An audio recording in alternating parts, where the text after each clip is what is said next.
इटावा में कथावाचकों के साथ हुई अभद्रता के बाद से राजनीति गर्मा गई है। लगातार अखिलेश यादव बीजेपी को घेर रहे हैं। साथ ही उनका एक बयान सोशल मीडिया पर वायरल है, जो बागेश्वर धाम के पीठाधीश्वर पंडित धीरेन्द्र कृष्ण शास्त्री को लेकर दिया गया है। जी हाँ, इटावा के कथावाचकों के मामले में अब बाबा बागेश्वर की भी एंट्री हो चुकी है।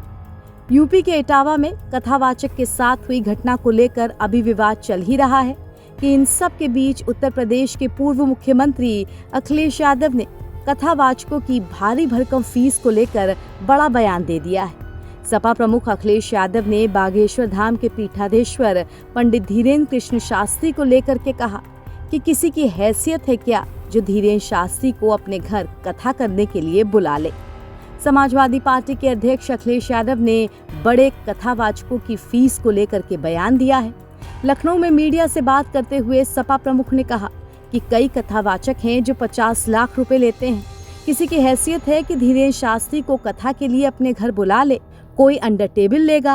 आप पता करवा लीजिए, धीरेन्द्र शास्त्री अंडर टेबल नहीं लेते क्या? जो कथावाचकों को मैंने बुलाया वो मैंने इसलिए बुलाया कि समाज में दूरियां ना हो। उस गांव में पहले भी ये यादवी कथा करके गए हैं, आप पता करवा लेना। आप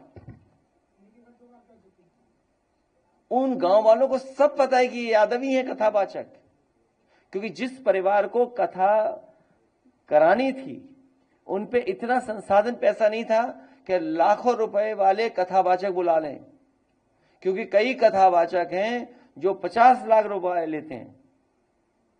कोई किसी की हैसियत है कि धीरेन्द्र शास्त्री को बुला ले अपने घर कथा के लिए? कोई अंडर टेबल लेगा वो बाबा पैसे? आप पता करवा लीजिए, अंडर टेबल नहीं लेते हैं वो धीरेन्द्र शास्त्री। क्या कथावाचक ने भी पता नहीं कितनी कीमत होगी उनकी, फ्री थोड़े नहीं। तो ये यादव लोग कथा कहते, तो कथा तो हर समाज के लोग कह रहे हैं।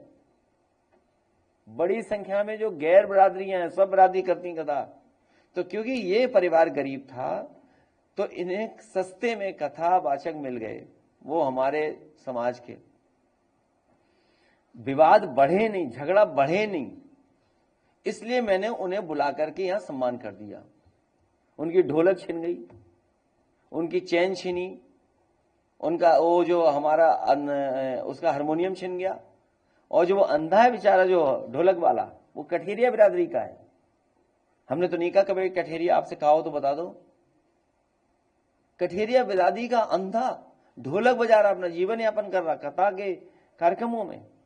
आपने उसकी ढोलक छीन ली, हारमोनियम छीन गया, रात में उसे चैन से वो पैसे दे 30,000 जो वापस करने थे वो अपने ड्राइवर से मंगाए पैसे। सब गांव वाले जानते थे, लेकिन वहां पर सच बोलने वाला कोई नहीं है, क्योंकि वहां पर एक बीजेपी और जिस पर ये डब्बे ट्रेन चल रहे हैं वो विचारधारा के लोग, पटरी वाले लोग पहुंच गए वहां।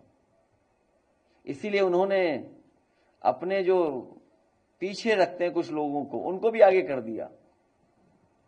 झगड़ा ना बढ़े इसलिए मैंने उन्हें बुला लिया था यहाँ पर, और पूरे गांव को पता था कि ये किस जाति बिरादरी के ये लोग हैं जो कथा कहने आए हैं। उत्तर प्रदेश के इटावा जिले के दादरपुर गांव में 21 जून को कथावाचक मुकुटमणि यादव और उनके सहयोगी संत कुमार यादव के साथ बदसलूकी और मारपीट की गई थी।